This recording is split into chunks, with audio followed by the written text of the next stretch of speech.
Magandang araw mga boss! Kamusta? Balitang larong pampalakasan, update sa mga may paparating at kakatapos na laban. By the way, Butikoy Sports Buzz nga pala. Sa video na ito, tatalakayin natin ang makapigil hiningang rematch sa pagitan ng ating pambato, Melvin Gringo Jerusalem, at ng Japanese contender na si Yudai Shigeoka. Alamin natin mga boss kung paano napanatili ni Jerusalem ang kanyang kampyonatong WBC minimum weight title sa laban na ito. Matatandaan na noong March 31, 2024, unang nagharap sina Melvin Jerusalem at Yudai Shigeoka, kung saan nanalo si Jerusalem sa pamamagitan ng split decision.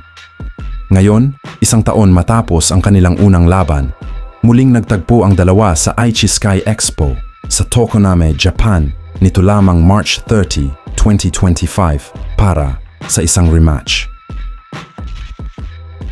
Sa pagsisimula ng laban, kapwa nagpakita ng matinding determinasyon sina Melvin Jerusalem at Yudai Shigeoka. Si Jerusalem ay nagpakita ng kanyang bilis at lakas, habang si Shigeoka naman ay agresibong sumusugod na may layuning makapagbawi mula sa kanyang naunang pagkatalo.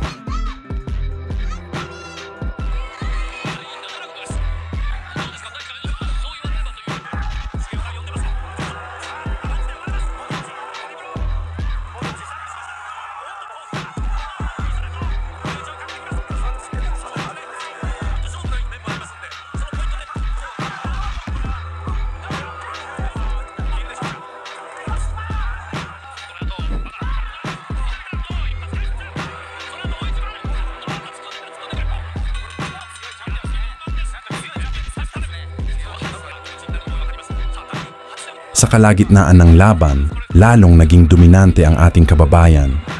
Sa kabila ng mga pagsisikap ni Shigeoka, hindi siya makahanap ng solusyon sa mga kombinasyon at depensa ng ating kampyon. Ipinamalas ni Melvin Jerusalem ang kanyang husay sa pag-iwas at pag-counter na nagresulta sa malinaw na kalamangan sa puntos.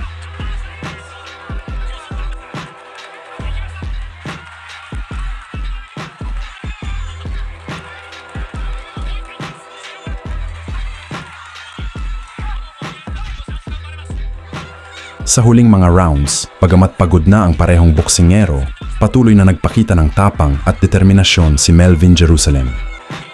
Hindi niya hinayaang makabawi si Shigeoka at tiniyak niyang kontrolado niya ang laban hanggang sa huling bahagi nito.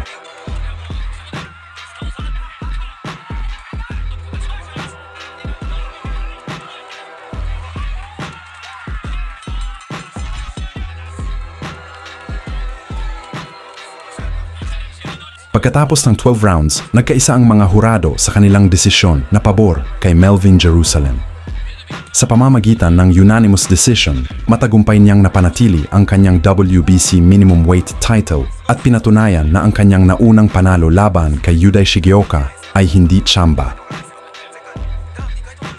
Sa kanyang tagumpay, umangat ang record ni Jerusalem sa 24 wins, 3 losses na may 12 knockouts.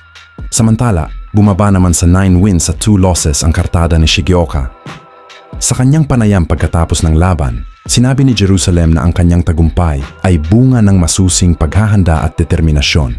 Ipinahayag din niya ang kanyang kagustuhang makipaglaban sa iba pang mga kampeyon upang mapag-isa ang mga titulo sa minimum weight division. Mga boss, anong laban kaya ang susunod na naghihintay para kay Melvin Jerusalem? Abangan natin ang kanyang susunod na hakbang sa kanyang karera bilang isa sa mga determinadong boksingero ng Pilipinas.